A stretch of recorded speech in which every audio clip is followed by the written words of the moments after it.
नबुव्वत को 3 साल हो गए। इतने दिनों प्यारे नबी सल्लल्लाहु अलैहि वसल्लम इनफिरादी दावत देते रहे। फिर अल्लाह का हुक्म हुआ, आप सल्लल्लाहु अलैहि वसल्लम किसी से डरे नहीं, खुलकर दीन की तबलीग करें और निडर होकर रब का पैगाम सुनाएं। ये काम पहले भाई बंदों से शुरू करें। अगर कुछ नादान न माने तो उसकी परवाह न करें। आप सल्लल्लाहु अलैहि वसल्लम ने ऐसा ही किया। बाहर निकलना छोड़ दिया, हर वक्त घर में ही रहते। सोचा करते क्या करें, खानदान वालों को किस तरह समझाएं। ये बात ऐसी न थी जो छुपी रहती। चंद ही दिनों में सारे अजीजों रिश्तेदारों में फैल गई। हर तरफ चर्चा हो गया। फुफियों ने सुना तो घबराई, कहीं मोहम्मद सल्लल्लाहु अलैहि वसल्लम बीमार तो नहीं पड़ गए, कहीं किसी परेशानी में तो नहीं घिर गए। वो सब आप सल्लल्लाहु अलैहि वसल्लम के पास आई, बोली, प्यारे मोहम्मद सल्लल्लाहु अलैहि वसल्लम, क्या हाल है, खैरियत तो है, घर से निकलना क्यों छोड़ दिया? आपने फरमाया, देखो फूफी जान, एक तरफ तो हमारे भाई बंद खुदा को मानते हैं, दूसरी तरफ बुतों को भी पूजते हैं। क्या इस तरह वो खुदा को राजी कर लेंगे?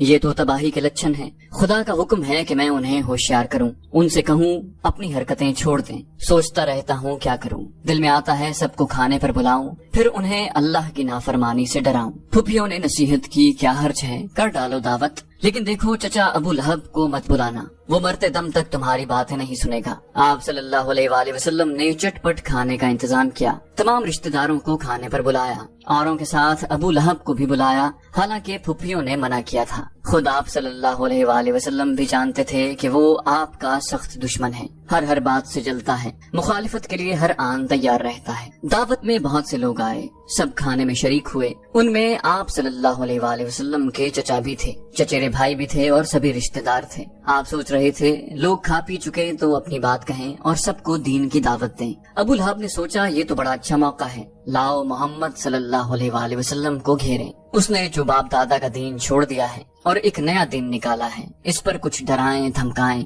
किस्मत से अजीजों में सारे लोग भी मौजूद हैं, खूब बात बनेगी। ये सोचकर वो फौरन खड़ा हो गया, बोला, मोहम्मद ये तुम्हारे चचा हैं और ये चचेरे भाई, देखो तुम वही राग अलापो जो उनको भला लगे। ये जो कुछ दिनों से तुम्हारा सर फिर गया है, नाउजुबिल्लाह, कहते हो बाप दादा का दीन गलत है और इससे हटकर एक नया दीन निकाला है, तो देखो इन हरकतों से बाज आ जाओ। इस तरह की बातें अच्छी नहीं, तुम तो अपने भाइयों पर मुसीबत ले आए हो। हाँ ये भी याद रहे, सारे अरब के मुकाबले में तुम्हारी कौम कुछ भी नहीं। अब अगर अपनी हरकतें नहीं छोड़ते तो भाइयों को हक होगा कि तुम्हें पकड़कर कैद में डाल दें। ये उनको गवारा है, पर ये बात गवारा नहीं कि कुरैश तुम पर पिल पड़े और सारा अरब भी उन्हीं का साथ दे। प्यारे नबी सल्लल्लाहु अलैहि वसल्लम ने चाहा कुछ बोलें, लोगों को रब का पैगाम सुनाएं, उनको अल्लाह की नाफरमानी से डराएं और बताएं उनमें क्या क्या बुराइयां हैं और उन बुराइयों का क्या अंजाम होने वाला है। लेकिन अबू लहब ने मौका ही न दिया। लोगों को भड़काते हुए फिर बोला, ये तो बखुदा बहुत बुरी बात है, तुम लोग अभी से इसका हाथ पकड़ लो। इसका इंतजार क्यों है कि दूसरे पकड़ें?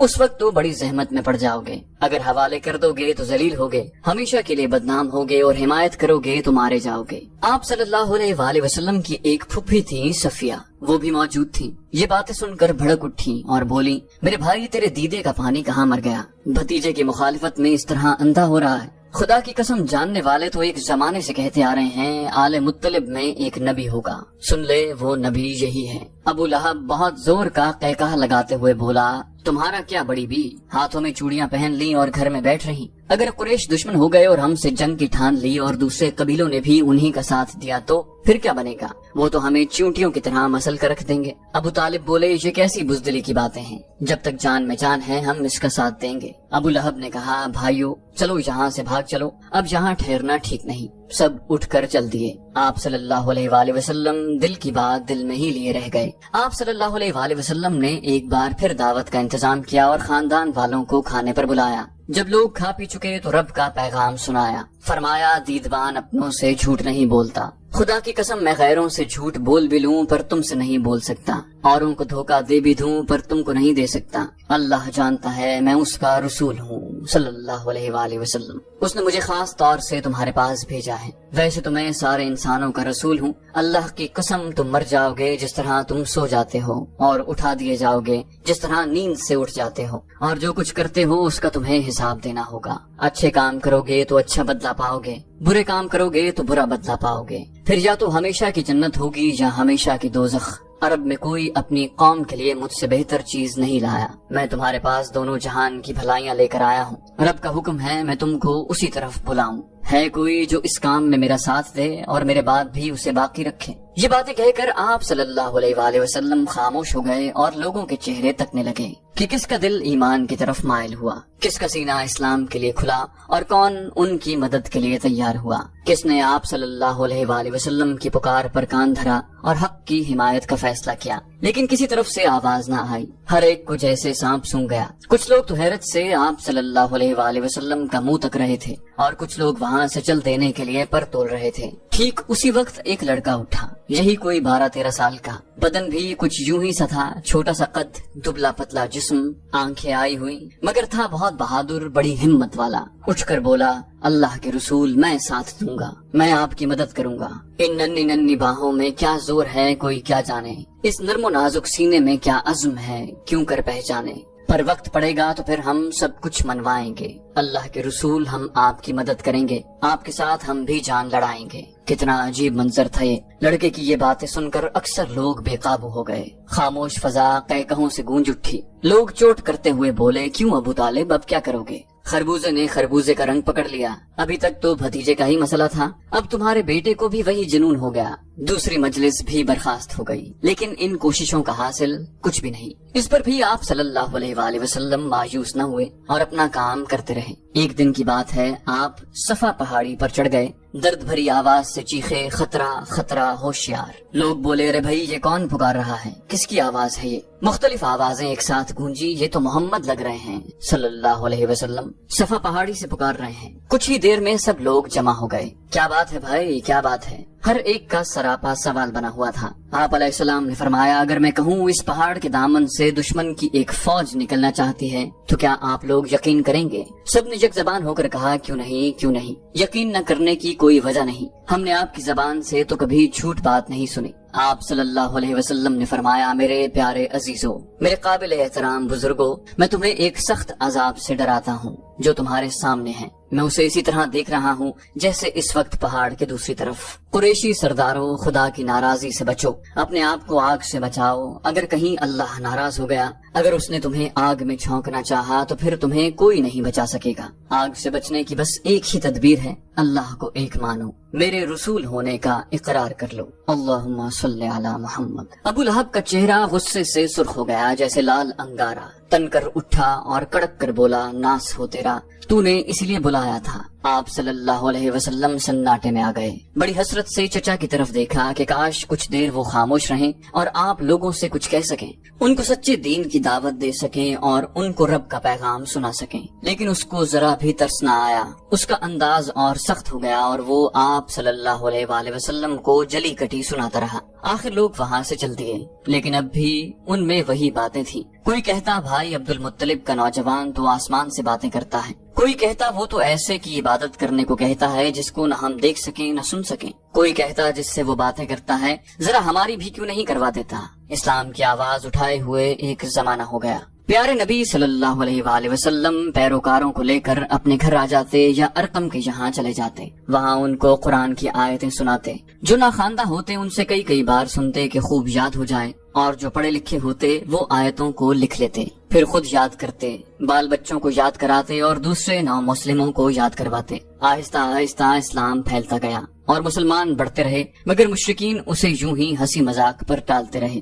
یہ ایک سنجیدہ خطرہ ہے، یہ باور کرنے کو بھی وہ تیار نہ تھے۔ وہ سمجھتے رہے کہ یہ تو دیوانے ہیں، ان سے کون الجھے، نعوذ باللہ۔ وہ تو سمجھ رہے تھے کہ یہ لوگ محمد صلی اللہ علیہ وسلم کے پیچھے دیوانے ہیں اور اسی رو میں آ کر اپنا دین بھی چھوڑ بیٹھے ہیں، مگر یہ ساتھ نبھنے والا نہیں، صرف 2 دن کی بات ہے۔ اس کے بعد یہ سب گرد کی طرح اڑ جائیں گے اور دیر سویر قومی دین کی ہی پناہ لیں گے۔ انہی دنوں کی بات ہے کہ ایک روز مشرک کعبہ میں تھے اور مورتیوں کو سجدہ کر رہے تھے کہ اتفاق سے حضور اکرم صلی اللہ علیہ وآلہ وسلم کا گزر ہوا۔ آپ سے یہ حالت دیکھی نہ گئی اور ان پر بڑا ترس آیا، نیز دل میں خیال آیا کہ اس کام سے کس طرح روکا جائے اور انہیں ذلت سے بچایا جائے۔ چنانچہ فرمایا، اہل قریش، تم تو دادا ابراہیم علیہ السلام کے دین سے بالکل ہی ہٹ گئے ہو، تم ان حقیر مورتیوں کو پوجتے ہو اور انہیں اللہ کا ساجی ٹھہراتے ہو، بتاؤ تو اللہ تم سے کتنا ناخوش ہوگا۔ مشرکوں پر یہ بات بہت گراں گزری اور وہ کچ بحثی پر تل گئے، بولے کوئی ہم مورتیوں کو تھوڑی پوجتے ہیں، اصل میں تو ہمیں اللہ سے محبت ہے اور اسی سے قریب ہونے کی تمنا ہے، یہ تو بس بیچ میں واسطہ ہے۔ آپ صلی اللہ علیہ وسلم نے فرمایا اگر اللہ کو چاہتے ہو تو میری بات مانو، اللہ بھی چاہنے لگے گا۔ یہ سننا تھا کہ وہ آگ بگولا ہو گئے اور آپس میں بولے۔ اس کی باتیں سنتے سنتے تو کلیجہ پک گیا ہے، آخر کب تک برداشت کریں؟ ہم چپ کیا رہے کہ یہ بالکل ہی ٹھیٹ ہو گیا، اتنا کہ ہماری عقلوں پر چوٹیں کرنے لگا اور ہمارے آباء و اجداد تک کو گمراہ کہنے لگا اور ہمارے دیوتاؤں کو بھی تو نہ بخشا۔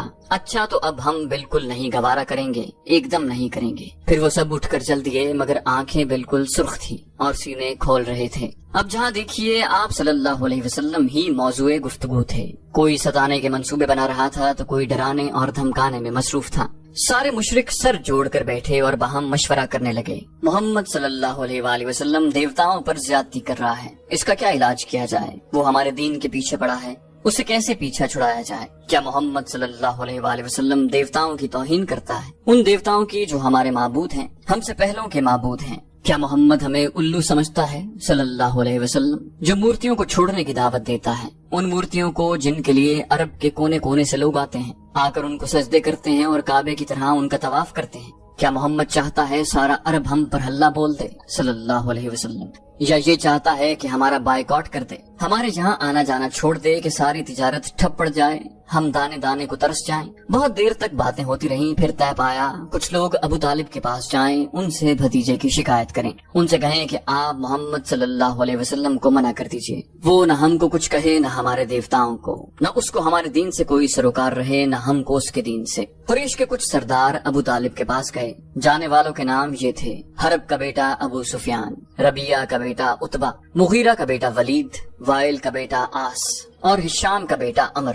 ہاں وہی عمر جس کی کنیت ابو الحکم تھی اور جو ابو جہل کے نام سے مشہور ہے۔ یہ سب ابو طالب کے پاس گئے اور اپنی بات رکھی۔ ابو طالب نے ان کی دل دہی کی، بڑی نرمی سے بات چیت کی اور سمجھا بجھا کر واپس کر دیا۔ دن گزرتے رہے، پیارے نبی صلی اللہ علیہ وآلہ وسلم شرک و بت پرستی سے روکتے رہے اور تنہا اللہ کی عبادت پر ابھارتے رہے۔ رفتہ رفتہ مسلمانوں کا ایک جتھا ہو گیا۔ اب مشرک بہت گھبرائے، اگر محمد صلی اللہ علیہ وآلہ وسلم کامیاب ہو گیا، اس کا دین پھیل گیا، ہر طرف اسلام کا بول بالا ہو گیا، تو پھر کیا بنے گا؟ تب تو ہماری شامت آ جائے گی، وطن عزیز ویران ہو جائے گا، ہمارا سارا کاروبار ٹھپ ہو جائے گا۔ یہ گول مول بات ٹھیک نہیں، اب کوئی دو ٹوک فیصلہ ہو جانا چاہیے۔ یہ سوچ کر وہ پھر ابو طالب کے پاس آئے، بولے: ابو طالب، آپ ہمارے بڑے بزرگ ہیں، جانو دل سے ہمیں عزیز ہیں، ذرا بھتیجے کے معاملے میں انصاف کیجئے، اس سے کہیے ہمارے دیوتاؤں کو کچھ نہ کہے، ہمارے دین میں عیب نہ نکالے، ہماری عقل و خرد پر حملے نہ کرے اور ہمارے باپ دادا کو گمراہ نہ کہے۔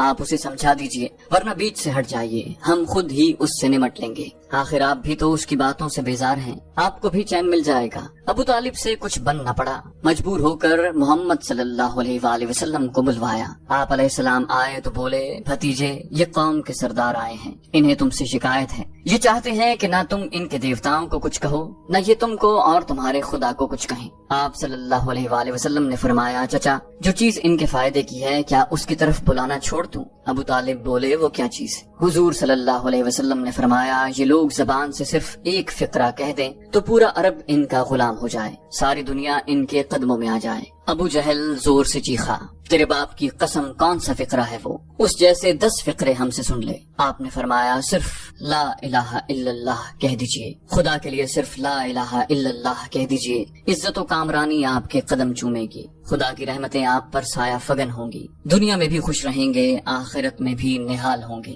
یہ سنتے ہی سب دل ملا اٹھے، غصے سے چہرے سرخ ہو گئے، نفرت سے گردنیں پھر گئیں۔ وہ یہ کہتے ہوئے چل دیے: تیرے منہ میں خاک، نعوذ باللہ، دیکھ تیری کیسی مٹی پلید کرتے ہیں ہم۔ پیارے نبی صلی اللہ علیہ وآلہ وسلم کی دعوت تیزی سے پھیل رہی تھی، سماج کا عطر اور اس کا مکھن آپ علیہ السلام کے گرد جمع ہو رہا تھا۔ یہ دیکھ کر شرک کے علمبردار بہت دل ملائے، دل پر سانپ لوٹنے لگے۔ خدا کی عبادت سراسر بتوں کی موت تھی، اسلام کی عزت کفر کے لیے سراپا ذلت تھی، اور مسلمانوں کی سربلندی کافروں کے لیے خطرے کی گھنٹی تھی۔ کافر غصے سے بےتاب ہو گئے، بالکل آگ بگولا ہو گئے۔ انہوں نے قسمیں کھائیں: اب ہم محمد صلی اللہ علیہ وآلہ وسلم کے لیے ننگی تلوار ہیں، جہاں پائیں گے ستائیں گے، جس طرح ہو سکے گا دل دکھائیں گے، جسم کو بھی زخمی کریں گے، روح کو بھی چھلنی کریں گے اور اس کے دین کو مٹا کر چھوڑیں گے۔ انہوں نے اپنے شاعروں اور بدماشوں کو آپ صلی اللہ علیہ وسلم کے خلاف بھڑکا دیا۔ وہ آپ صلی اللہ सल्लल्लाहु अलैहि वसल्लम को गालियां देते, आप पर तोहमतें लगाते, अशार में आपकी गुस्ताखियां करते,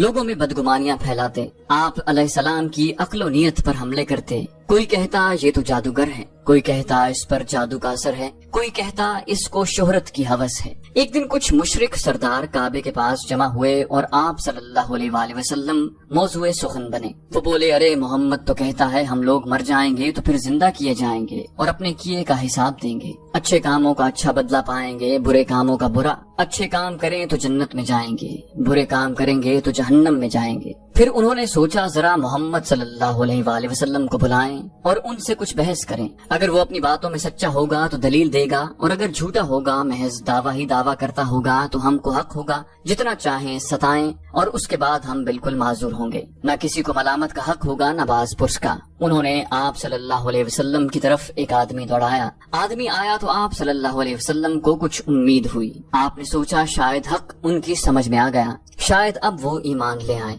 ये सोचकर आप बड़ी तेजी से उनकी तरफ गए, लेकिन वहाँ तो कुछ और ही रंग था। वहाँ तो वही दिलखराश बातें थी, वही जिद और नफरत की अदाएं थी। उन्होंने कहा, हम तो जानते नहीं अरब में कोई ऐसा आदमी हुआ हो जिसने तुम्हारी तरह अपनी कौम को तंग किया हो। तुमने हमारे दीन में ऐब निकाला, हमारे देवताओं को हकीर गर्दाना, हमारे बाप दादा को गुमराह कहा। यही क्या पूरी कौम को तितर बितर कर दिया। खुद ही बताओ क्या बात रह गई जो तुमने नहीं की। लेकिन सुनो, अब भी हम तुमको सीने से लगाने के लिए तैयार हैं। दौलत, इज्जत, शोहरत सब कुछ देने के लिए तैयार हैं। दौलत की तमन्ना हो तो बताओ तुम्हारे कदमों में दौलत की ढेर लगा दें। शोहरत की तमन्ना हो तो बताओ हम तुम्हें अपना सरदार बना लें। और अगर कहीं दिमागी मर्ज है या साया हो गया है तो हम तुम्हारे लिए अच्छे से अच्छे इलाज का इंतजाम करें। इलाज तुम्हारा होगा, पैसा हमारा होगा। आप सल्लल्लाहु अलैहि वसल्लम की अक्ल व नियत पर ये कितना जबरदस्त हमला था। आप सल्लल्लाहु अलैहि वसल्लम को बहुत मलाल हुआ। फरमाया, मुझ में इस तरह की कोई बात नहीं, मुझको माल और दौलत की तमन्ना नहीं, शोहरत या बादशाहत की भी हवस नहीं। मैं तो अल्लाह का रसूल हूँ, उसी ने मुझे भेजा है कि तुमको गफलत से चौंका दूं, बुराई का बुरा अंजाम बता दूं, नेकी का नेक अंजाम सुना दूं और चाहो तो रब से मिला दूं। इन बातों का क्या असर हुआ? जाहिलियत की रग और फड़क उठी, उनमें एक गुल मच गया। जो कुछ मुंह में आया बकने लगे, उल्टे सीधे मुतालिबात भी किए। बोले, अगर सचमुच अल्लाह के रसूल हो और उसने तुम्हें हमारी रहनुमाई के लिए भेजा है तो ये मुतालबे पूरे करो, फिर हमें यकीन आएगा और हम तुम्हारी बातें मानेंगे। किसी ने कहा, अपने रब से कहो हमारे लिए एक चश्मा रवां कर दे, चश्मा भी ऐसा जो जमजम से ज्यादा मीठा हो और जैसे शाम और इराक में नहरें बहती हैं हमारे यहाँ भी बहने लगे। किसी ने कहा, अगर नबी हो तो अपने रब से कहो तुमको बागों और महलों में रखे, सोने चांदी के बहुत से खजाने दे दे ताकि ऐश की जिंदगी गुजरे। ये क्या कि हमारी तरह बाजारों में मारे मारे फिरते हो, रोजी के पीछे खून पसीना एक करते हो। किसी ने कहा, यमामा में एक आदमी है, वही तुमको ये सब बातें सिखाता है। तो सुन लो, हम रहमान पर तो ईमान लाने से रहे, हमारे सामने आसमान पर चढ़ो और वहाँ से एक तहरीर लाओ जिसको हम पढ़ भी लें। किसी ने कहा, फरिश्ते अल्लाह की बेटियां हैं, उन्हीं को हम पूजते हैं। अब अगर अल्लाह और फरिश्तों को सामने ला खड़ा कर दिया, आसमान को टुकड़े टुकड़े करके हम पर गिरा दो तो हम तुम पर ईमान ले आएं। जरा हम भी तो देखें कि कैसी सजा और कैसा अजाब है जिसकी ये धमकियां हैं। आप सल्लल्लाहु अलैहि वसल्लम ने फरमाया, पाक है मेरा रब, क्या मैं एक पैगंबर के सिवा और भी कुछ हूँ? अल्लाह ने फरमाया, बाबरकत है वो जात जो अगर चाहे तो तुमको इससे भी अच्छी चीजें दे दे, चाहे तो ऐसे बाग दे दे जिनके नीचे से नहरें रवां हो और चाहे तो बहुत से महल दे दे। उन लोगों ने कहा, मोहम्मद सल्लल्लाहु अलैहि वसल्लम, हमने तुम्हारे सामने कितनी ही बातें रखी लेकिन तुमने एक न सुनी, तुमसे कितनी ही ख्वाहिशें की लेकिन तुमने सब ठुकरा दी। सुन लो, अब हम माजूर हैं, अब हमें हक होगा तुम्हारे साथ जैसा चाहें सलूक करें। याद रखो, हम तुम्हारी जान लेके ही छोड़ेंगे, अब या तो तुम रहोगे या हम। और उन्होंने आप सल्लल्लाहु अलैहि वसल्लम के कत्ल का फैसला कर लिया, बिल्कुल आखिरी और मुहकम फैसला। लेकिन अगर मोहम्मद सल्लल्लाहु अलैहि वसल्लम को कत्ल किया तो अबू तालिब का क्या होगा? उनके तो कलेजे में आग लग जाएगी और जहाँ वो बिगड़े सारे आले मुत्तलिब बिगड़ जाएंगे। यही लोग तो कुरैश के सरदार और सरकार हैं, वो बिगड़ गए तो फिर क्या बनेगा? ये ख्याल आते ही उनकी हिम्मत जवाब देने लगी और सारे हौसले पस्त हो गए। मगर हाँ, एक शक्ल है, कोई तरकीब की जाए, मोहम्मद सल्लल्लाहु अलैहि वसल्लम अबू तालिब की नजर से गिर जाएं, या कम से कम उनका दिल फीका हो जाए कि उसको कत्ल करें तो वो चुपचाप रहें। बहुत सोचा, कई दिन तक सोचा। आखिर इन नादानों की अकल ने मशवरा दिया, अबू तालिब के पास अपना एक जवान लेकर जाओ, ताकतवर, बहादुर और खूबरू। उनसे कहो अपने भतीजे को दे दें, उसकी जगह इस जवान को रख लें।